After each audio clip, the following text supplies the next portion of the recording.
Hello, hello everyone. Today we're going to briefly talk about ethics, which is chapter 3 in your textbook.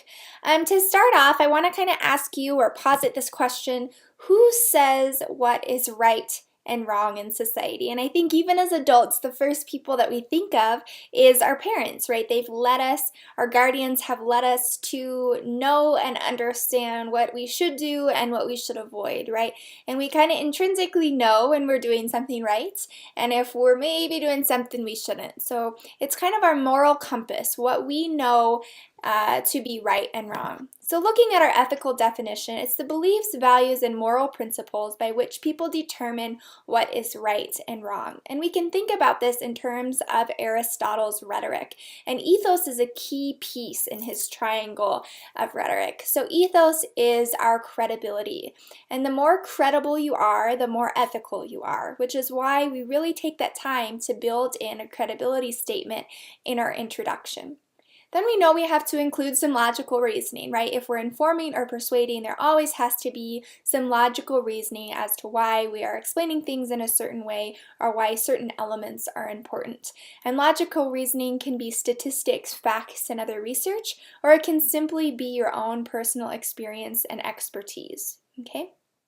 Then we also know that we have to add in some form of emotion to our speech to really connect with our audience. And in some instances, we might rely really heavily on pathos and tug on people's heartstrings as much as possible. And in other instances, we might rely more on logos and really stick people with the facts, right? So that triangle, you always have to have that credibility piece, but maybe it leans one way or the other depending on your topic, right? And then ethics is a little bit different than free speech. So legally protected speech or speech acts. With great power comes great responsibility. And then my little cartoon here says, free speech doesn't mean careless talk. So in essence, what I want to point out here is that what is legal is not always ethical. And to keep that in check if you're ever forced with a decision, an ethical decision, and always sway to that moral compass and what you know to be right and wrong, and remembering what is legal is not always ethical. And we have this First Amendment that we were all probably tasked to memorize in high school government, right? And it says, Congress shall make no law respecting an establishment of religion or prohibiting the free exercise thereof, or abridging the freedom of speech or of the press, or of the right to people peaceably assemble and to petition the government for a redress of grievances. So going back here, who says what is right and wrong, and knowing what is legal is not always ethical. If you think about Photoshop, for advertisements, magazines, those kinds of things, does that sit quite right with you? Is it right or wrong? Okay, this is a funnier example, thinking about when you watch a McDonald's commercial and the Big Mac looks so tall and delicious, full of all these fresh ingredients, and then you actually get the sandwich and it's smushed and probably been sitting back there on the burner for a little while, right? So is that ethical, right? Is it right or wrong? And should it be legal? Is it legal? Is it always ethical? So just kind of always questioning those kinds of things and asking me for sure if you have any big ethical situations or dilemmas. All right, and thinking about ethical speech, these are 3 rules that I want you to mull over as you're making these decisions. Speech that is responsible, honest, and tolerant. So you must have a clear and responsible goal. You must be honest using sound reasoning and evidence, and that should be supported. If you're using other sources, you should have that citation clear, clear, clear. You want to be sensitive to and tolerant of differences. So you want to accommodate as many people as you can in your audience. You want them to assimilate towards you and never be pushed away, right? So you want to avoid plagiarism, even the appearance of plagiarism. And that leads us into our next slide.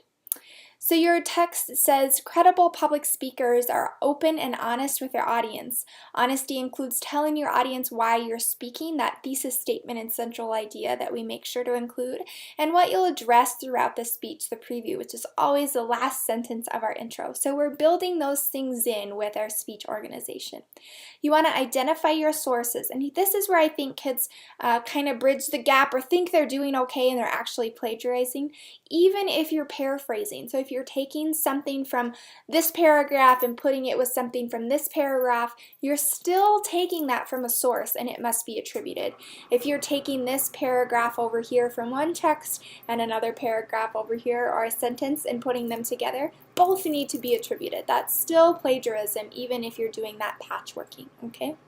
When in doubt, the big rule, cite, cite, cite, cite away, okay? I will never doubt or never dock you for overly citing. I don't even think that's a thing. So if you're ever struggling or wondering, just cite it.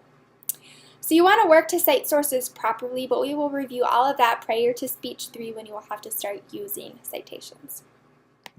All right, speech goals, and I want to talk about this specifically for our critiques that we're going to be doing after speech 2, 3, and 4. So you want to avoid you language, like you did this, you did that. You want to focus on I language, like I would have really liked to see you use more hand gestures or incorporate a little bit more facial expression.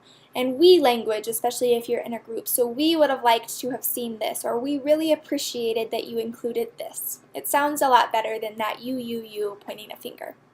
You want to avoid hate speech, and you want to raise social awareness with respectful free speech. So you want to go back up to the top and know that you have that clear, responsible goal. You're giving a speech for the goodwill of all. You're raising social awareness. That is your responsibility, right? And then ethical listening, you want to use inclusive language, prepare to listen and make an effort to listen well with attentive body language. So sitting in class like this, looking at your teacher, laying way back in your chair, those kinds of things. You want to sit up and really be attentive to the message and encourage that speaker. We all know what it's like to be in their shoes, right? You want to use descriptive and explanatory feedback. So when we do our critiques, make sure you're providing some good, solid content for other speakers. All right. Okay, so we will go ahead and keep moving through our week's lectures, and please feel free to email me with any questions or concerns.